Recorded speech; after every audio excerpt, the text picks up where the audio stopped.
color of your skin? Who taught you to hate the texture of your hair? Who taught you to hate the shape of your nose and the shape of your lips? Who taught you to hate yourself from the top of your head to the soles of your feet? Who taught you to hate your own kind? Who taught you to hate the race that you belong to? So much so that you don't want to be around each other. No, before you come asking Mr. Muhammad, does he teach hate? You should ask yourself, who taught you to hate being what God gave you?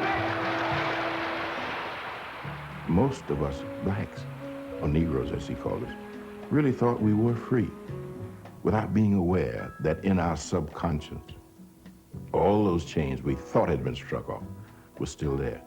And there were many ways where what really motivated us was our desire to be loved by the white man.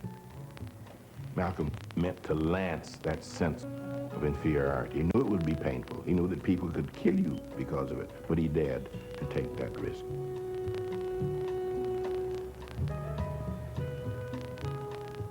He was saying something over and above that of any other leader of that day, while the other leaders were begging for entry into the house of their oppressor.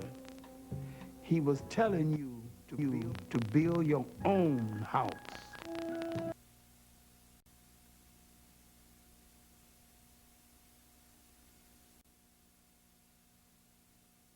History is a clock that people use to tell their political and cultural time of day. It is also a compass that people use to find themselves on the map of human geography. History tells of people where they have been and what they have been, where they are and what they are. Most important, history tells a people where they still must go, what they still must be. The relationship of history to the people is the same as the relationship of a mother to her child.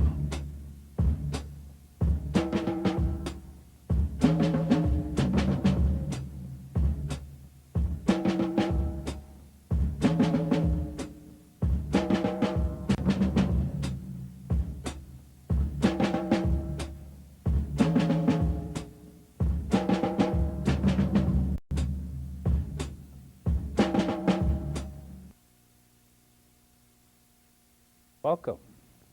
As you see, we're talking about Dr. John Henry Clarke, a legend. I mean, truly a man before his times, born in 1915, and really shows how to live and survive being black in America. And it's my honor, really, to have Mrs. Sybil Clarke, Sybil Williams Clarke, here today with us. And, of course, Booker T. Coleman, or Hawawatha? Kameni. Excuse me. My brother. But it's interesting. I just watched this film again, and it's such a thrill to have you here today to discuss this giant of a man. I mean, it's overwhelming watching this film and being close to people that really knew him as well as the two of you. I mean, he's close to your father in age, and naturally you were married to him all those, what, 12, 13 years? Well, you were with him that many years, and had the pleasure of being close to this genius.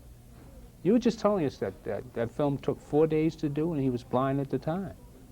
He had a photographic memory, and he's one of a kind, self-taught. Truly a son of a sharecropper. All these accolades. Tell us a little bit about what it was like being close to such a giant. Well, if you begin at the beginning, I came from the little, I call it the Coconut Island of Jamaica. Oh, okay, good. Yeah. Yeah. And when I came, I met people who had been friends of his, and he was then lecturing at the County Cullen Library. He and Dr. Yosef Ben Yakano. Ah, Dr. Penn. And in those days, Both of them were not known or well known, but only to a few people, friends mostly. And they would meet in this little space on 136th Street. And those days you paid maybe a quarter to get in. We're talking 40s, Yeah. 30s, or No, 40s?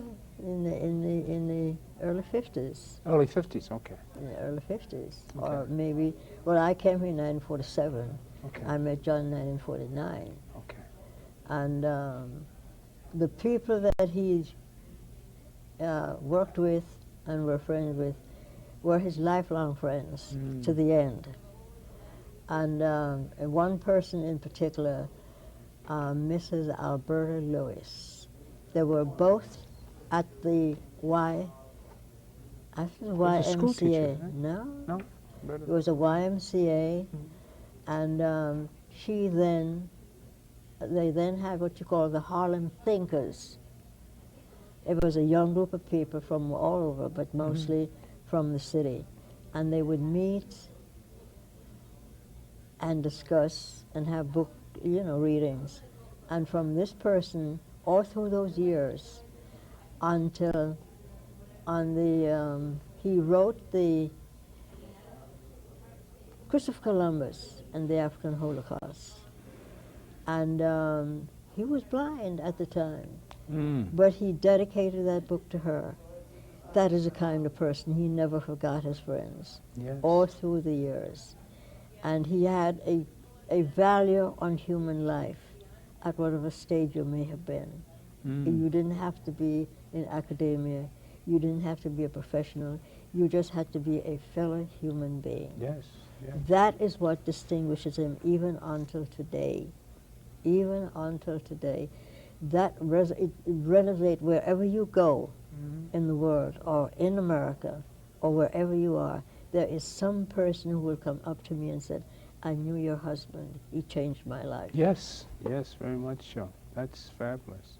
Well, I definitely changed your life, more or less. He was your guide throughout your life. No wasn't he? doubt, no doubt. And probably a lot of what has led me to what I do in terms of the Board of Education. And you're a teacher, too. Go ahead. As a teacher, as a teacher of culture and social studies, and as your opening quote spoke of, history. That's a quote that I often use also. And that has been ingrained in my mind in terms of the role that history plays and understanding who you are. Because I had the honor of meeting Professor Clarke when I was young, 12 and a half. I was brought up to Harlem by a group of what we call old heads. They were part of what would become the Black Panther Party in New York. These were the conscious brothers and sisters that would take a group of young brothers, and like I say, I grew up down the block here in Amsterdam houses. And they would take us up to Harlem, or they would take us on their bikes, or they would take us down on Western Avenue. There was an old bread store that in those days, at the end of the day, if they didn't sell their bread, they would either give it away or throw it away. And so they used to get, these old heads would get sticks of butter, and they would take us down, we'd get a drink and get the bread, and we'd sit on the docks down on West End, and they would just talk to us and teach us about culture. Well, one of these activities that they took us was to take us to Harlem to sit before Professor Clarke. And that was my first meeting with him. I was 12 and a half. It was 1966. I was at the end of my 7th grade. And the reason why I tell this story and what has made me be here is, as Elder Sybil has said, he changed my life. He gave me what he often said he wanted to give us was self-concept, a sense of self. And as I work with our children in the Board of Education, I'm celebrating now 26 years in New York teaching. One of the things that I noticed that our people, that our children do not have, that our families sometimes do not give them because maybe they have not been given, is a sense of self-concept. And that is what Professor Clarke gave me. He gave me a sense of self-concept from a child's perspective, so that my role in life has been to do for others what he did for me, because I used to always say to him, that there's no way I could ever repay him. There's no monetary value. It's a priceless experience to have someone change you.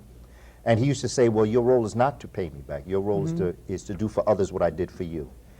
And I remember this summer we honored Professor Clarke, and I remember one of the things that I heard Elder Sybil constantly tell other people is that, yes, you should financially support those that have come, like Dr. Ben and others. You should definitely let them know that you're there, let them know that, but you got to carry on their work. That's the key.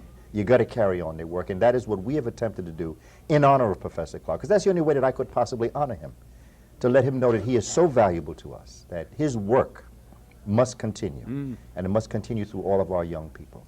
We might mention that tonight at Berry Center on 27th Street.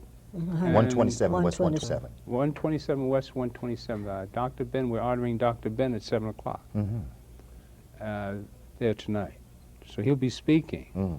I started to do an interview and bring it to us today, but I didn't get a chance to, because he's back and he's a fighter. You know, I think I did one of the first interviews of him after John died, Dr. Clarke died, and because he almost died right along with him, didn't he? It's funny how people, not funny, but it's what word would you use? It's profound, or it's kind of spooky the way all this stuff comes out. I mean, you know in your heart when you meet powerful people. I mean, you can feel the vibes, the vibration is there. And the first time I got around all this energy was at Abyssinian Baptist Church. I'm sitting next to what's his name? Yeah. Gil Noble. I've got my little VHS camera. I must have been my second year here at M&N. I felt so honored. I was around all these all these giants. And then I knew about Dr. Clarke, but I didn't know him half as well as anybody else. I didn't see the film at the time, and I was so in awe. But I knew Professor Small, I knew Jeffries, and You were a greenhorn. I really was. I mean, Greenhorn. I was so green, and I was in awe. That's the word. I was in awe of everything. I just, wow. And it was just, I felt so stupid, really, that I didn't know. I really did. I said, how could I miss something like this? I mean, people today, when they see, you have to see this film, The Great and Mighty Walk. We're going to show little clips of it so you get a good idea. It's made by Wesley Snipes. You saw the opening, which was the beginning of the film. And the history of Dr. Clarke is really the son of a sharecropper, and we're just going to go a little bit over his early beginnings, how he was raised, and we're going to talk about family and what's so important to us as a race of people, to understand where do you have this knowledge of yourself, but here you find a man born in 1915 in Alabama, and you can imagine what that was like, and self-teaching himself. But his real beginnings came to him because of the love of his family and the beautiful women he had around him, as Mrs. Clarke is testament to that. Well, let's go back to this beginning. Before we proceed, we're talking about this impact he had on the students. Well, I was at a dinner just last night, and I met a young woman from Brazil. She's got a PhD in cultural affairs, and she told me, I knew your husband. I read his books. I was at the Sorbonne. And had it not been for what he told me, I would not have made it through. So she got enough self-esteem from meeting him. And you get this all wherever you go. There is always somebody in the crowd will come up to you and said, he changed my life. Now this is because of all the lies that you're taught in the European schools, or the oppressors' schools, which Dr. Clarke expressed so amply. What is it that they teach us? They don't teach us our history. They lie to us about our history.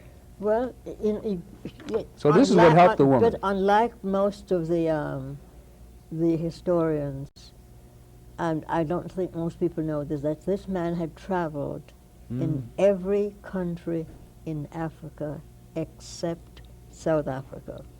Except South Africa. And in the latter days, he was invited to South Africa by 3 different groups. And he told them all, until you get the land, you are not free, and I am not coming. and he did not go. Right. But he was an international person who had been all over the world, including what we now call the Middle East. Right. Had met Saddam in the early years. Okay. Was in an international organization to improve racial relationships, so that he was out there trying to cement this global thing. But his thing was that unless we tell the history ourselves, it will never be told. That's right. Because the lies are still being repeated Right. on cable, what they call Discovery, the History Channel. I look at it, Yeah. and it's And you wonder. unbelievable. So unless we get our children to understand that this is a part of their lives, past or present, because we now have people claiming cradle of civilization in a part of the world that didn't exist before. You're after talking about Egypt. Iraq. We're talking about Iraq, or no son have heard it. Right. That they are the cradle of civilization, and chronologically you can't be when Egypt was before you. Right.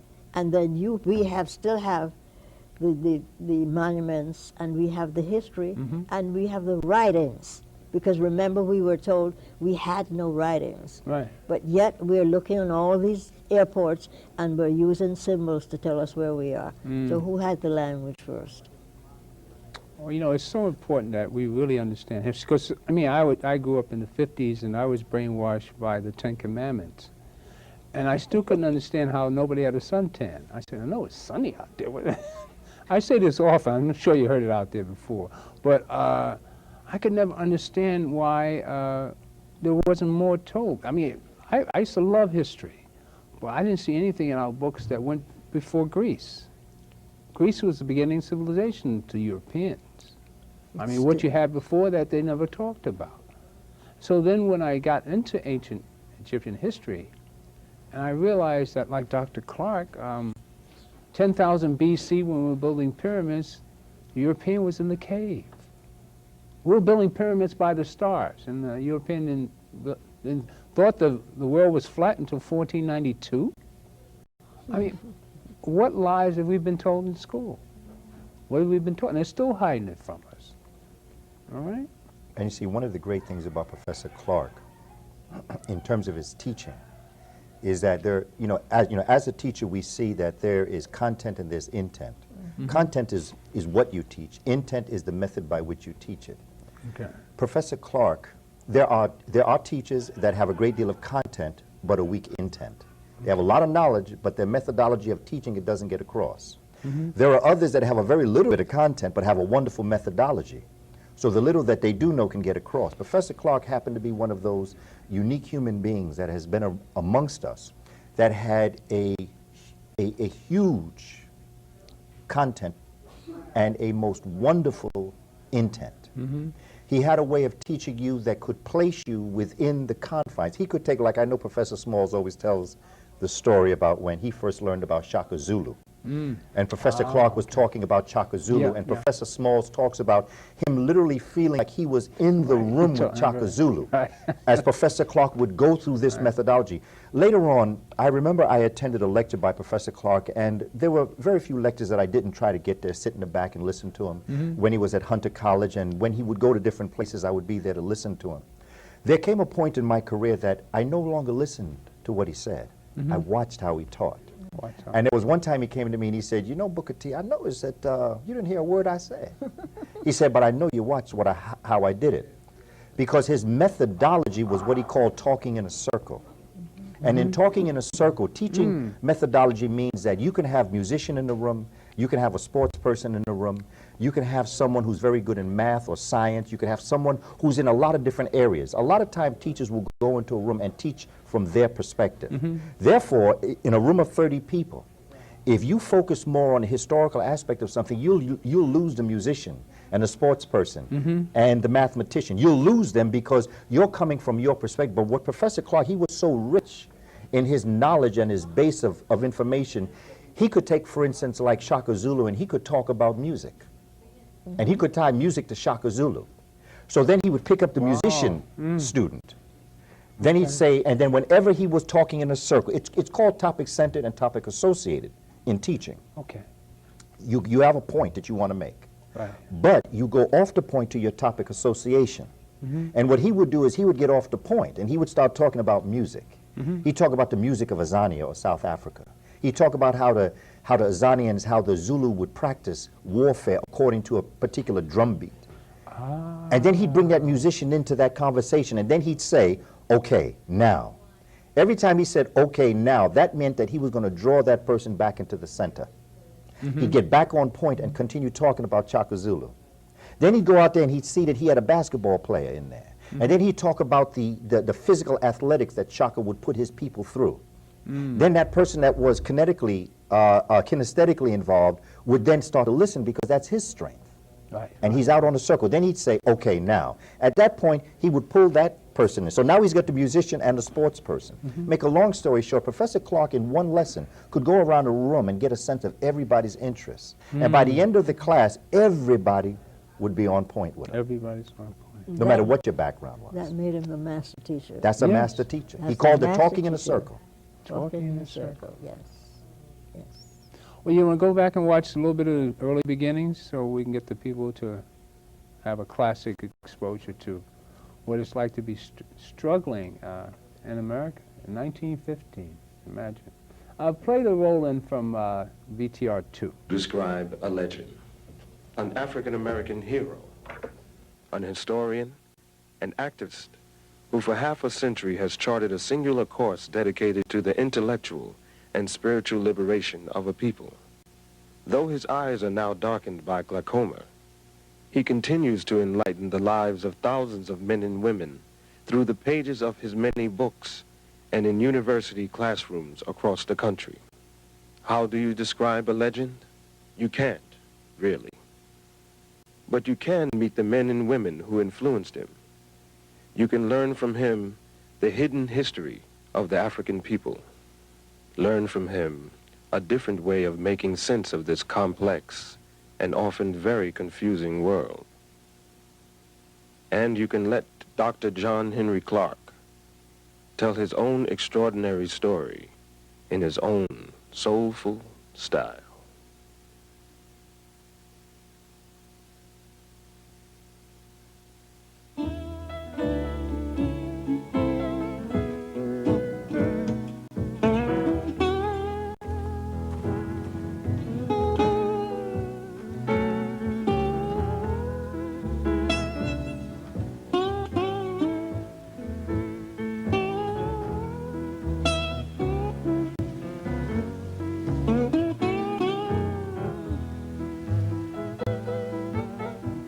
I was born on Sharecropper Farm in Union Springs, Alabama,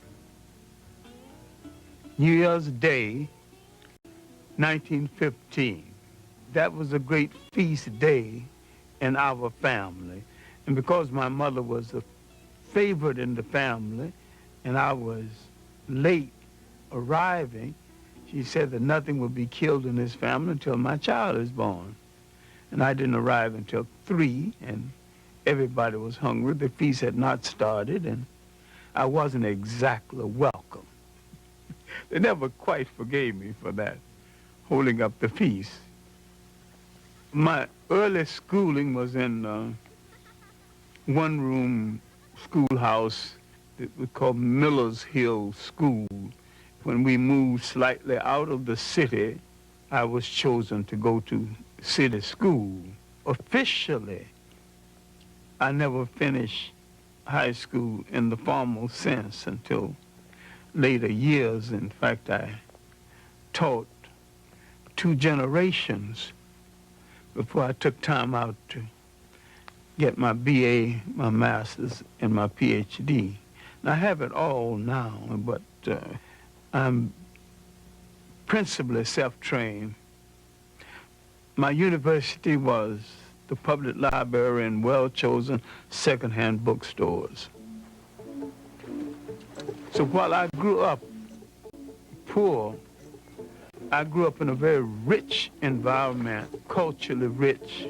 I grew up with a whole lot of love and affection, a lot of lap time, and a lot of slap time too, because I wasn't permitted to get away with too much.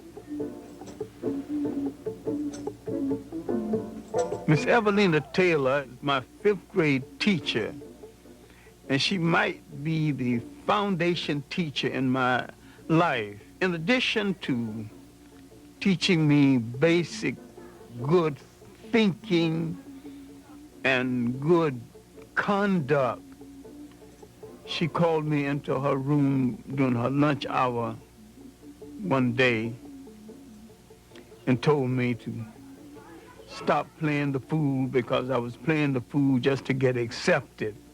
And she said, it is better to be right and march into hell than to follow a bunch of fools into heaven.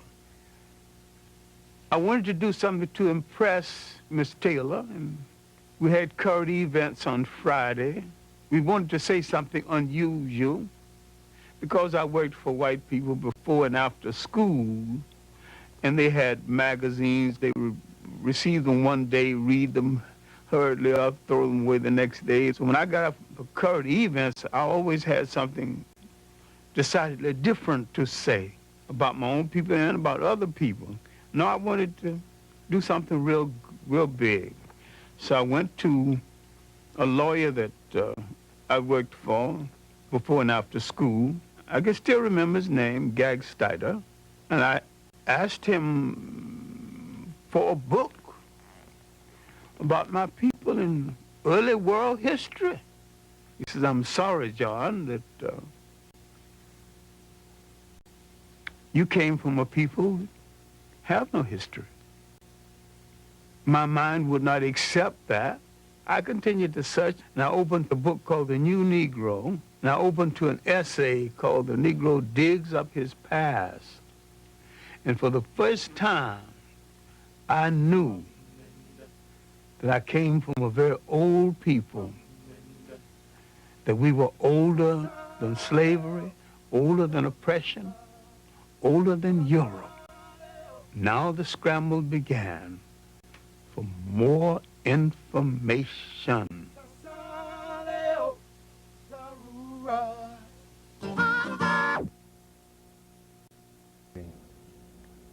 Fascinating. How does it feel to watch that? The contrast to that is we're talking about that period of time. Mm-hmm. I have a grandniece who's now going to high school in Columbia, South Carolina. Mm. And she brought a book that's reading material for the class. Mm-hmm. For the class, Mm-hmm. all right? And we're saying that China discovered America in 1496. Do you hear what I'm telling you? China discovered America in 1496. A book that's given to the children. This is what they have in the class. So we're going backwards. Precisely. So the fight is on, and not the fight, but the war is on for our minds, and not only mind, but our land, which is now Africa. Right. And unless we continue this fight, our children will be lost. So our kids today are back to the early beginnings of Dr. That's Clarke. right. This today. Today. So This summer she was here for the summer. She showed me the book because I gave her some books to read. So I was this is required reading in the high school she's going in Columbia, South Carolina. Believe it or not. Well, that's unreal. well, let's come up to New York. Yeah. The Oh, social yeah. studies book that they're using in New York City, while I may not quote an African-American piece, I can quote a Native American piece that will give an Abenaki creation myth. And underneath it, it will say, these people believe this is how they came into existence. Mm-hmm. You see, the way in which they do it is very subtle. And the way in which they will deal with the children's mind. You see, well, what we are experiencing in the Board of Education today, despite what you will see on TV from those who are in charge, we are worse off now than we've ever been before. The bottom line that we're looking at, and what Professor Clarke's struggle was, and the struggle that many educators who have respected his struggle and continue his struggle, is the reality that in the mid-'80s, there were some good things happening in education. under the guidance of Dr. Richard Green, who lived right here on the corner on the Alfred, on 61st. That's my old high school. Chancellor. The chancellor. That died He from- oh, died, yeah, okay? yeah, Now, that's again, I'm going right. to leave that other to the side. He died. Let's just come to that grips because I have questions about that, but that's another discussion altogether. He was implementing certain programs. At that point, those folk in charge decided that could not continue. And they put in place a plan that took them from around 1987, 88 until this present time to enact. And the bottom line that we're experiencing in our educational system as I relate to our children is our children are absolutely brilliant. Make no mistake about it, they are brilliant. They are more brilliant in a sense of all the things that are in front of them than past generations, as it should be. Everyone should do better than the one before. That's natural. But the bottom line is the power that our people have, if we ever were to go and become the John Henry Clarks and the Shashi McIntyres, if we ever were to be the Sybil Williams Clarks and all the others that stand up and teach and learn, we would revolutionize the world. We would do in education what Michael Jordan did in basketball and Tiger Woods did in golf and the Williams sisters do in tennis. We would change the structure of it. Therefore, they couldn't co-opt it because they wouldn't know it. They can't play the Williams sisters because they play a game that others don't play. It's very difficult to play someone that has taken the game to another level, a level that you yourself are not intrinsically and extrinsically capable of dealing with. And that is what they saw in our children during the 80s. They saw that if this cultural piece were enacted, if our children got a self-concept of who they were, where they came from, who they were, where in the world are they, and how in the world did they get here, if they could answer those questions, they would revolutionize the world, and their children would not be able to do what our children could do. And that was what they put on. So it's happening all over because they understand black power. And the power of the black man is to understand his own spirituality. Deep. You can't touch it. That which you cannot understand, that which you cannot touch, you have to make it either that it doesn't exist or that it's wrong, so that you make them not want to touch it. See, when Professor Clarke touched my life, he revolutionized. You see, that's what Gil Scott-Heron meant when he said that the revolution wouldn't be televised. Because you see, what you see happening on the streets is not the revolution, it's the result of the revolution, because the first revolution, the most important revolution, occurs in the mind. Right. And that's what Professor Clarke did for all those whom he touched. He revolutionized our mind. He changed the structure of our thinking. Therefore, when he changed that, nobody could touch anything else. And that's what I will always respect and love that elder, that ancestor for. See, that's what I felt when I went into Abyssinian Baptist Church, the spirituality. I couldn't find a word for it, but it was the spirit, not the vibration, but really the spirit. He was His there. Spirit. But you want to know where he really was? He was out on the street. Because I had to leave the church. Because I had to go back out on the street where those drums were playing. Because you see, that's where Professor Clarke was also. Because remember the festivity out on the street? They closed up on 37th Street. Right. Because when the people, some of the people couldn't get into the church for whatever, one reason or another. It was too crowded. It was too crowded. And you see, the chosen people would go into the church. But you see, it was the masses of the people who he changed. That was the key. The masses of our people who so endeared and loved that brother, who would go to the lectures, who would speak to him in the church, who would go up to the restaurant on 145th Street, reliable restaurant where we saw him eat so many times, or to the hot pot where he would eat. You know, this brother revolutionized my mind. We used to talk about how to fry potatoes, we used to talk about tomatoes and okra, which you love so much. We used to talk about how to cook that. We could talk about anything. And when I would call him up, he'd say, "Hey, man, how you doing?" I can still hear him say, "Hey, man, how you doing?" He was a regular person, right? He was a master. He was a master person. He was a human being. Right. And in what we're talking about, his niece, who also teaches in Dublin, Georgia, she went to a teachers' conference in California and heard a young man lecturing. And she said it reminded her of Uncle Bubba. Uncle Bubba, right. They call him And she Bubba. went up to him and asked him, "Where did you learn your history?" From Dr. John Henry Clarke. Wow. He tells of a story in going into Midwestern University town to speak, and a student came up to him who was, a doctor came up to him who was then told him he was a student of his, and he was then the director of the gynecological department in the hospital, all because of what he taught him.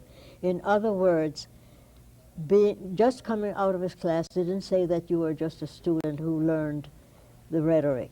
You learned the practical way of living, how to apply what was given to you, and to then go out and serve your people. Amen. That was the kind of education. Not that you took it to make money or to get a better job, but to be the master in your own house, to control your own life to the extent that you can make a difference. Then you make it in a community and among your own people.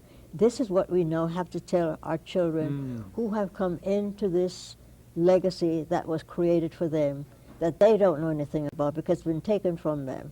But then we have a hip-hop generation who is, a few of them may be aware, but look at all that energy, look at all that money that we could use going into building institutions instead of putting it in the gold mines of South Africa where the gold is stolen. People are being killed every day to mine that gold, and you're putting it around your neck to make sure that you're a part of the scene. It's incredible.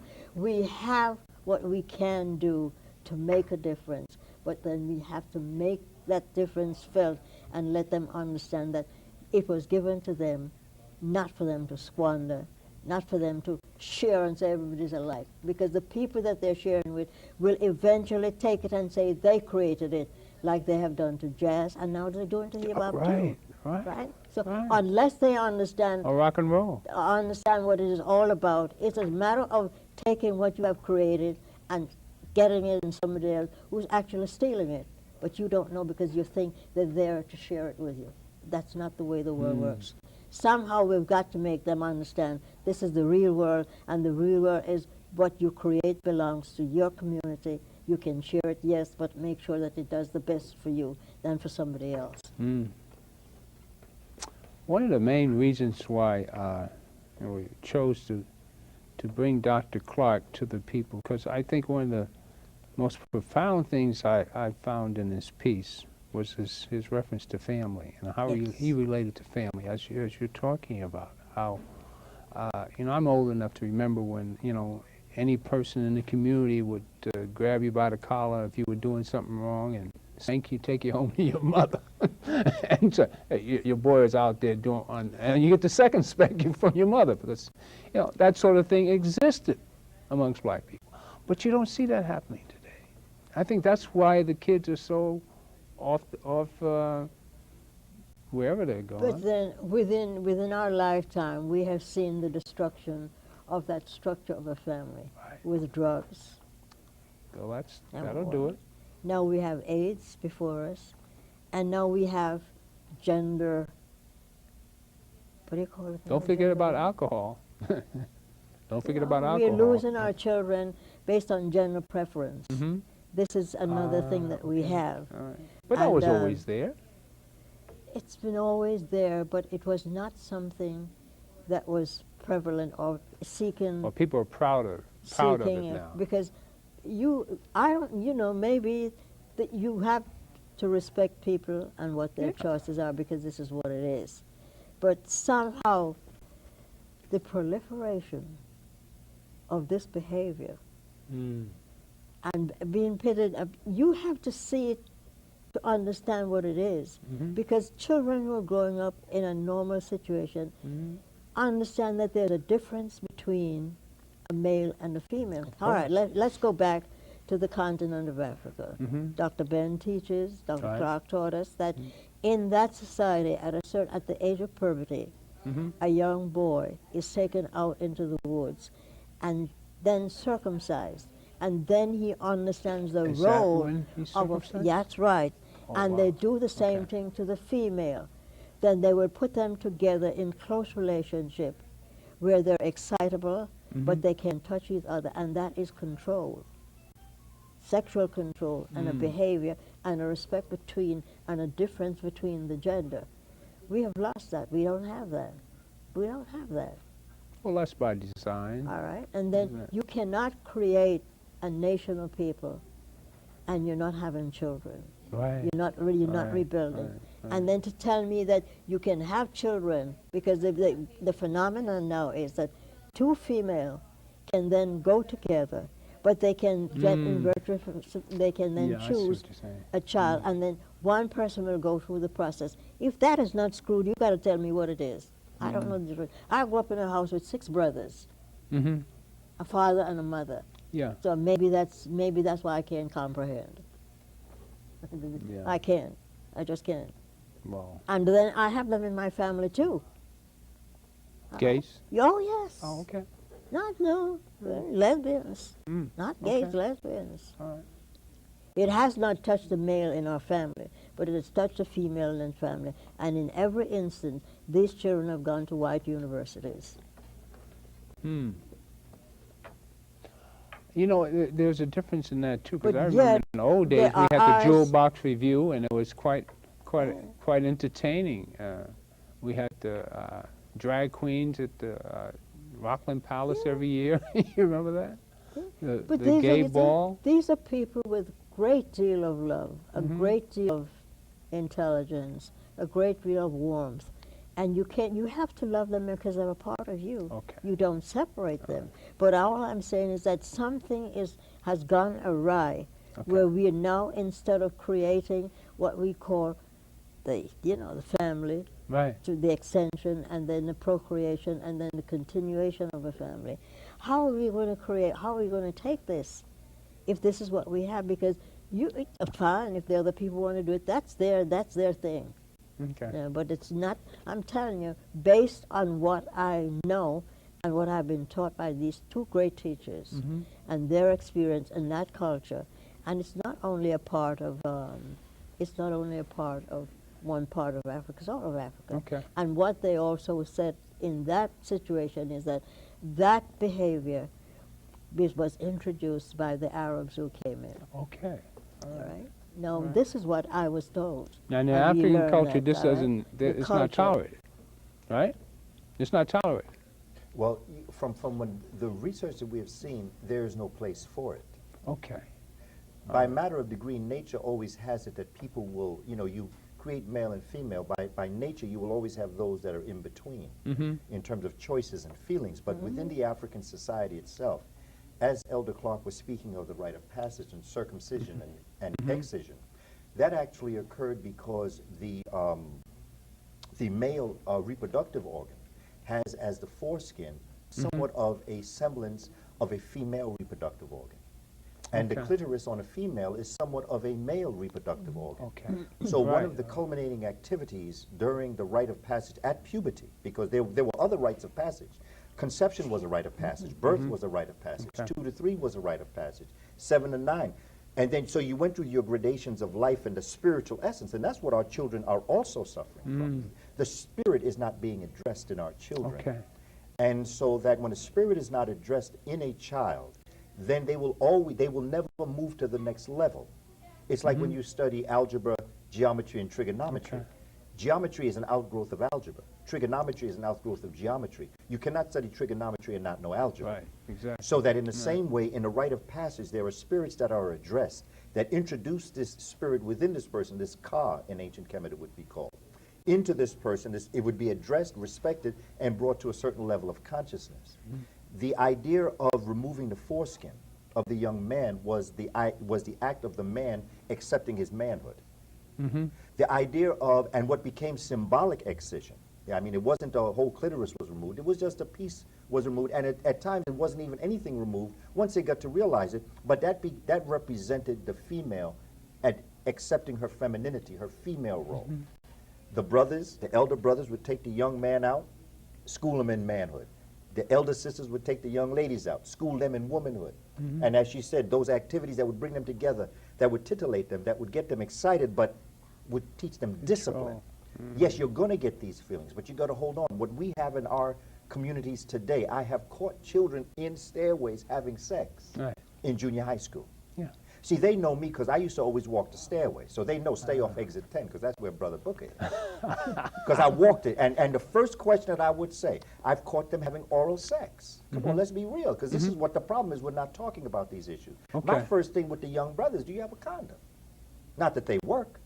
But if you're going to be acting like this on the staircase, are you protecting yourself? Are you aware of what you're doing? Are you ready to pay for this young lady's baby if you get her pregnant? Does her mother know that you're on the staircase doing this? This is what's happening. And that is because the children don't have a sense of self-concept. Because what I tell a sister, if you understood how sacred your temple is, and brother, if you understood how sacred your reproductive organ is, you wouldn't put it in every hole you come upon. No self-concept, no idea what's going on. You would care for your body a different way if you understood it. And African folk teach their children about their bodies. And so therefore, these other things, whether it be your sexual preference or whether it be the drugs you put in your body, the people you associate with, the things that you do, all come out of a self-concept. And see, this is what again, I go back to what Professor Clarke did for me as a young man of 12 and a half. At these moments of raging hormones, he caught me at a most opportune time. Right. He taught me what the zipper was on my pants for. He taught me how to conduct myself, how to be a man, and what to expect for in the ladies that I associate with. These were the kind of conversations that this brother would have. I would love to tell you I saw him every day, I hung out, but I didn't. But in those moments that I did meet with him, we had these kinds of conversations. He would ask me how my grades were doing. He'd ask me how I was doing. This is what we need to do with our children. Don't be afraid of them. Ask them, what's going on? How'd you do on your report card last time? How you doing in school? What are you eating these days? You know, these are the little things that if you just, and they want to tell us. They just look hard because they're hurt. The hardest heart equals the hardest hurt. And what Professor Clarke did, he touched my spirit. And we need to touch our children's spirit. Amen. You mentioned his family. I started going to Columbus, Georgia with him in 1991. Okay. I didn't realize it was so long. Yeah. But he would go home, he would be down there at 2 weeks before the holidays, the Christmas holidays. I would go after the holidays because I was here with my family. And since his passed, I still go down every... You still go down? I still go down every day. And if I don't, as a matter of fact, they started calling me from September to find if I'm coming. That's fabulous. But he loved his family unconditionally, including his two children. He loved them unconditionally. And family to him was paramount in his life. Well, let's hear what Dr. Clarke has to say about family. Family, okay, go ahead. It's in VTR 1. This is our closing piece, and we'll be right back at you. It's a short one. It's only about 4 minutes. All right? VTR 1, the second half.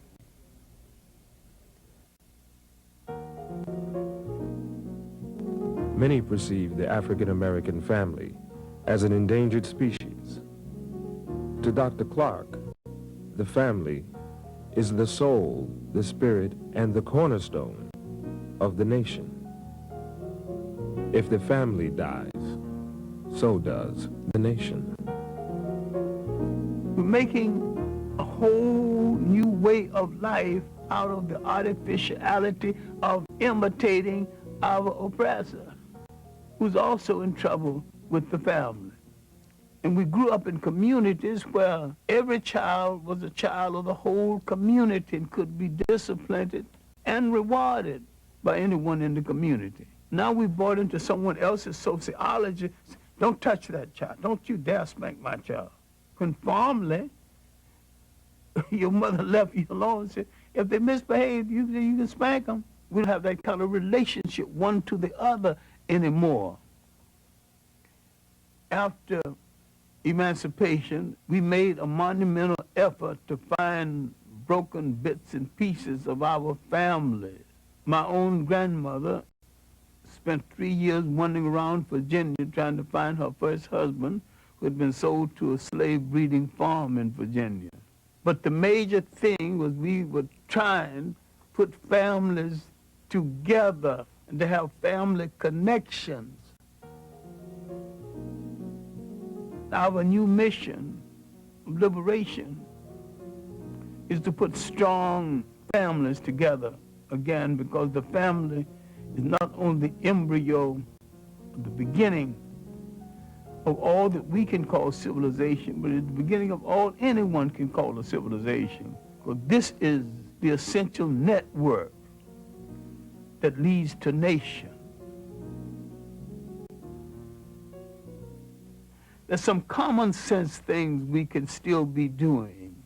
Our communities are miniature nations. We have to control them, control the real estate in those communities, control the education in those communities. You cannot write the history of this nation as though it is only a white nation. It's a multicultural nation.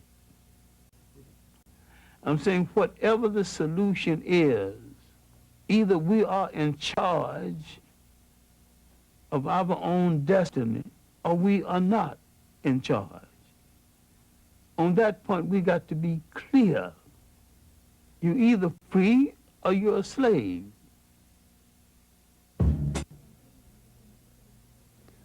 Ah, either you're free or you're a slave.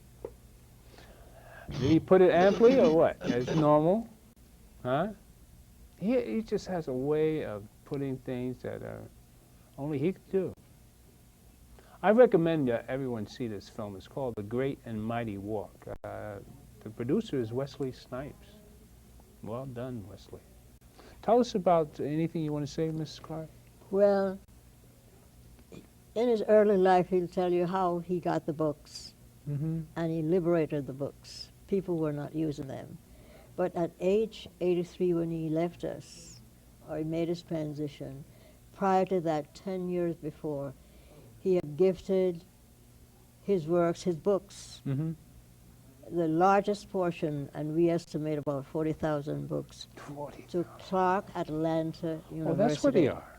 It is now in the Woodruff Library Center, and it's now been transported from the floor down below to the upstairs floor, and it's now a research library where it's controlled, because there were some problems with safeguarding the books.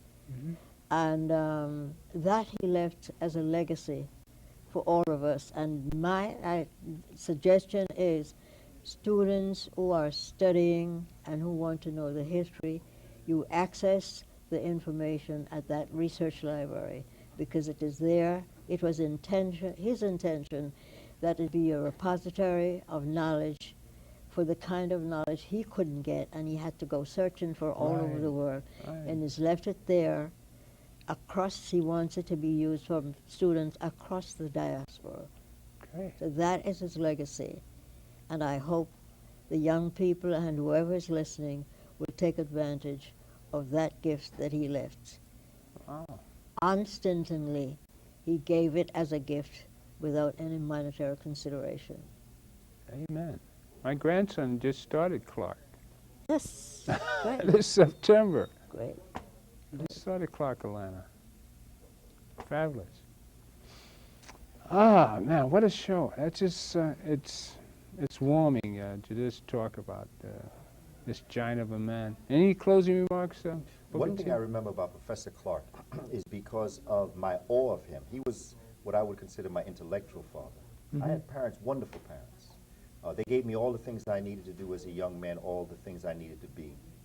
But I remember that Professor Clarke, in our awe of him, sitting at his feet and listening to him speak and things like that, I remember there were times when he would, after the presentation and we'd be walking somewhere, he'd say, you know, Booker T, there's going to come a time when I don't want you around me. He said, because there's a time when if I've really done my job, you're going to be out there doing what I'm doing. So he said, don't get caught up in what he called like when you honor somebody to the point where they become your savior. Because he understood that his power, you know, and he understood that his pull, his magnetism was such that people would be drawn to him. But he often said, he often reminded us that if I'm doing my job right, there's going to come a time when you're not supposed to be around me. That I've so impacted you on what you do, you're going to want to do for others what I've done for you. And this was the kind of individual that he was, because he could have had us always around him in total awe of him and hanging on every word, which we did when we were around him. And I'm speaking not just of myself, but all of the other people that he's had such a strong impact on. I am one of many, many, many hundreds, if not thousands, of people who have directly or indirectly been impacted by him. He called it a Messiah complex. Right. There were things that I remember him saying. I think Messiah complex was one, ego starvation was another. Right. When you are doing what you're... Dependence and deprivation. Say it again, please. Dependence and deprivation yes. is another one he used. Yeah, I mean, these were little things that I remember. And then, of course, his quote that I will never forget, that I always even say to children. I bring his big picture, a big picture, and I just put it there, and I say, this is my teacher. And this is what he said. He said that history was a clock that people used to tell their political time of day. Right. And that history was a compass that people used to find themselves on the map of human geography. Right. And with those two concepts, you can understand how history builds. When I teach my classes, there are two things that I start with. I start with geography and history. Geography sets the students in space. History tells them the time. When you ground a person in time and space, you can take them anywhere, teach them anything, and they can take it to another level. And this comes out of the teachings of Professor Clarke. Amen. And I say, let's keep on keeping on. Amen. There's going to be a number at the end of this program. We have a few minutes left, where if you want to keep up with the teachings that we're trying to present to you on this program, there are many more to come, because you've seen Booker T before, and you'll see much Miss Sybil Williams Clarke, much more. I believe we should do a series of Dr. Clarke, all right?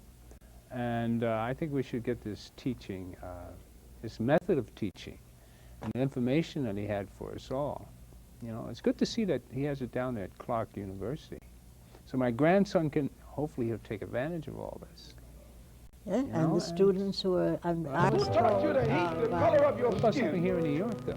oh, Who he, taught you to hate the texture of your hair? Who taught you to hate the shape of your nose and the shape of your lips?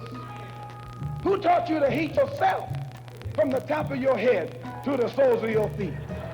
Who taught you to hate your own kind? Who taught you to hate the race that you belong to? So much so that you don't want to be around each other. No, before you come asking Mr. Muhammad, does he teach hate, you should ask yourself, who taught you to hate being what God gave you? Most of us blacks, or Negroes as he called us, really thought we were free without being aware that in our subconscious, all those chains we thought had been struck off were still there. And there were many ways where what really motivated us was our desire to be loved by the white man. Malcolm meant to lance that.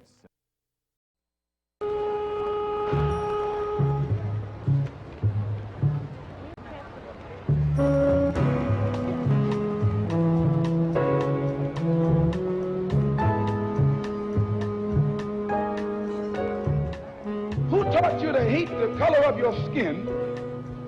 Who taught you to hate the texture of your hair? Who taught you to hate the shape of your nose and the shape of your lips?